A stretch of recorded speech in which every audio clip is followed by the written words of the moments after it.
There's a new me coming out, and I just have to live, and I wanna give. I'm completely positive. I think this time around I am gonna do it like you never knew it. Oh, I'll make it through. The time has come for me to break out of the shell. I have to shout that I am coming out. I'm coming out. I want the world to know. Welcome to the show, Never Too Late Ever, where we focus on making the next chapter of your life the very best chapter ever. I am your host, Lorraine Hoving. I am so glad you were here today. This day could change your life.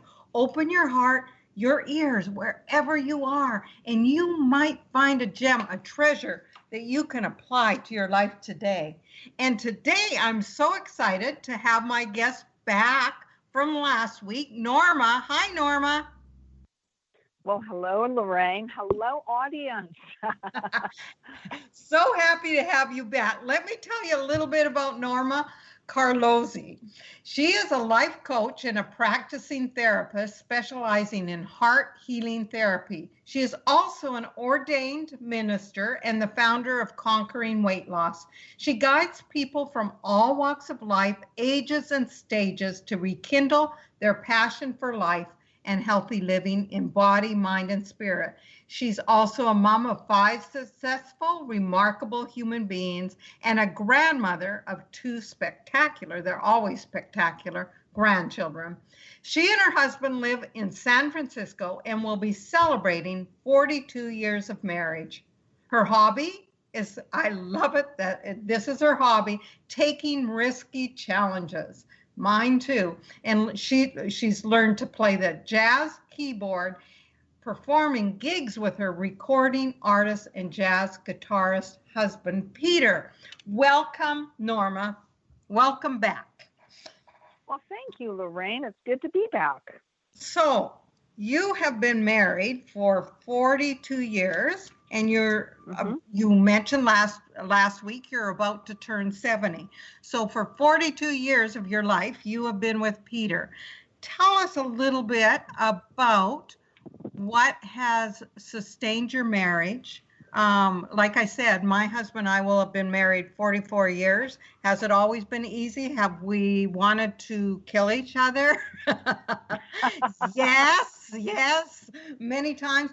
But as we've gotten older, it's gotten better, sweeter, deeper.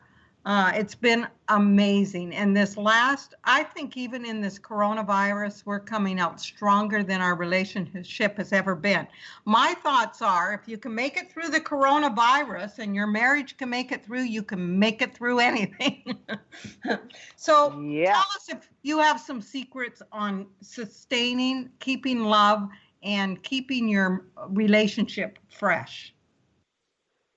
Yeah, I could probably talk for a solid week without taking a breath or sleeping or eating about that. I was petrified, actually, when my husband asked me to marry him after a week of dating. A week? Oh, my gosh. A week. I met my husband at a place where my father said, don't ever, ever, ever marry a man you meet in I'm going to let you fill in the blank, Lorraine. Bar. No? Yeah. Oh. Yes, a bar, because they had the first years of the marriage next door to the battling Vickersons, who had met in a bar. So that was my father's one piece of advice for a happy marriage, is don't marry a man you meet in a bar. So I went down Union Street in San Francisco with my boyfriend at the time, and I said, let's listen to jazz on Union Street. Let's, and so I was putting my ear in where, there was lots of live music there in the 70s, and, heard this one guy warming up on stage. It sounded like George Benson. I said, that guy sounds like George Benson. Let's stay. And so we stayed, and, after a week, I decided to become a groupie and stopped, my relationship with my boyfriend at the time, which he was very bummed because he had asked me to marry him. And he was this nice goody two-shoes church guy that, led a youth group at a church. And, he was who my father would have wanted me to marry because He was best friends with his father. Wow. So, that would have been just marrying to please my father. I did not, because I wanted, something different than the church background I'd grown up with. So I started dating all these interesting guys from all over the world. And, just that was part of my adventuring spirit. And, then I start hanging out with this band and literally fell into not love, but respect for my husband, because I was actually dating the vibraphone player of this band. And he, right? Oh, yeah.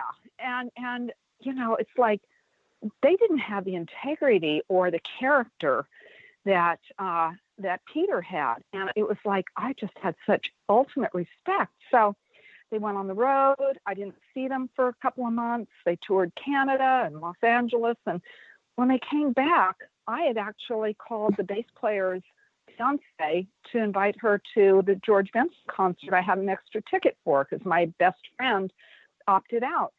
So when I called her, Peter answered the phone. He said, "Oh, yeah, we've just come off the road." I said, "Hey, you want to go hear George Benson? I have an extra ticket." "Sure." And that was our very first date. And a week later, he showed up every night, to just chat and get to know each other after that. And on the 7th night, he didn't show up. And then the next night, he showed up and asked me to marry him. His father flew out a week. I said yes. And I was scared to death to say yes. His father flew out and said, he took us to dinner, and he looked me in the eyes like he was a laser beam burning a hole in my skull. And he said, "What are your intentions toward my son?" And I said, "I love him, and this is for life." And so I made that commitment before him, before my husband, and before God. And has it been easy to keep that commitment? No, because a lot of our marriage, I suffered because I tried controlling him. Because as a victim, you try controlling everybody, including the husband, right? And I was trying to fix him, to be like me, because he scared me sometimes because he was such a unique individual with his own thoughts and feelings. And I thought in order to have a happy marriage, he would have to be like me. Right. So I tried to change him. And yet I had this just deep, deep, deep desire to be best friends and never reached that. It was almost like we were enemies. I would always say, "Well, you're South Pole and I'm North Pole, and we just don't ever meet. We aren't on the same page." And I just felt like we were fighting against each other. Right. And, raised 6 kids in the middle of all this. One of ours is adopted. I didn't tell you about that one until, yesterday. But, it's like, oh my goodness, the pressure of raising children in a marriage that I always questioned, Lorraine, whether he was actually God's choice for me, because I felt we were so different. I said, "Are you sure, God?" And I questioned up to a point, where I almost divorced my husband a couple of times, where, my trust was really shaken. I did stuff to shake his trust. It just was not an easy journey. And I like what you said, because this might be helpful to somebody. Sometimes when we want to control another person, it's because we feel like we've been the victim from our past. Absolutely. And oftentimes we will marry somebody and we'll have this huge amount of respect for everything they do. And then when we get married, the very things that we liked about them before can kind of grate on our nerves. Well, you're always, doing this. And it was something we admired before, like being so generous. Well, you're giving all our money away, that kind of thing. Right. And it's an interesting observation when you said that we want to control when we've been the victim.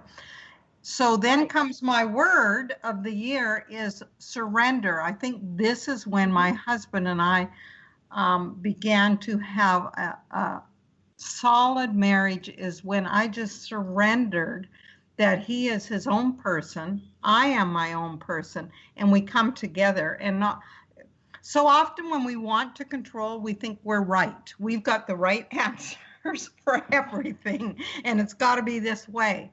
And that's just a fight for feeling good about ourselves or trying to love ourselves, right? Exactly. Or to, kind of mentally make excuses for ourselves why we're right, because the greatest addiction is not crack cocaine or heroin. It's actually the need to be right, to self-validate, to, make excuses and be okay with ourselves, because it's so painful not to be. But I think the thing, you say surrender, yes, but I think even deeper than that is the fact that I really returned to respecting my husband. For a long time, I didn't. And I found myself criticizing just the way I had been criticized as a child, ridiculing, blaming, shaming, doing all those things that were done to me, to him, because isn't your husband, like the safest place to vent and take things out on them that was done to you? I mean, and then learning forgiveness, of course, but really learning to accept and surrender to the fact that, yes, he was God's choice, because look at our marriage now. I mean, the stuff we've been through, the way we've, still loved each other unconditionally and had an amazing, intimate relation life. I mean, when we first got married, I said, honey, I want to be, because I married kind of late. I was like 27 when we got married. My husband's younger. He was 23. My mother, by the time I hit 20, she called me an old maid because I wasn't dating really then. And she had married at 20. My sister had married at 20, unhappily, of course, both of them, but, called me an old maid. And so I felt like I, really marrying that late, I just felt kind of lost and scared. Like it wasn't comfortable for me, because I saw just such disparity and thought we were wrong for each other. But once I realized that, yes, he's loved me unconditionally through this, we've had an amazing time, still sexy at 70. That's a miracle. That is a miracle to have the same attraction and feelings toward each other, and better. Like you said, it's gotten better. It's more sweet. It's more gentle. It's more accepting of myself and him, and he, me. And it's like, we sometimes ask each other and we laugh, why were you such jerks when we were younger? Like there'd be no divorce if people would just stop being, so critical or judgmental or I think if they would hang on. So for any of you out there that perhaps you're ready to, sleep on the couch or sleep in the doghouse, just remember, when you hang in there, because this is what I've learned, it does get sweeter and better. And the 3 words I just wrote down that you said are surrender, respect, and forgive. And when you realize, and I think life's experiences, and when we get older, we have learned from some of the things, we have seen so many things pass by in human behavior that we start to realize, wow, I really do have the best person for me.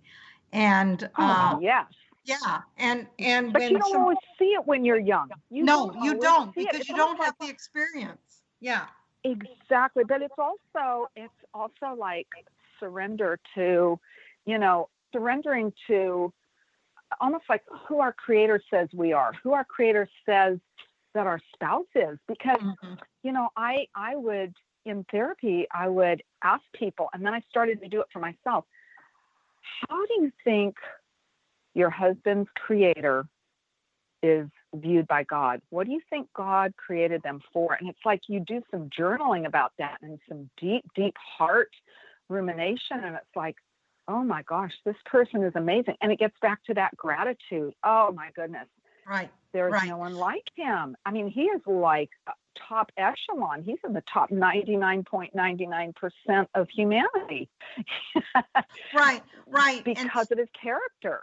Right. And sometimes I look at my husband and I think, how would I like to be loved? How would I like to be talked to? And then I reverse the roles and go over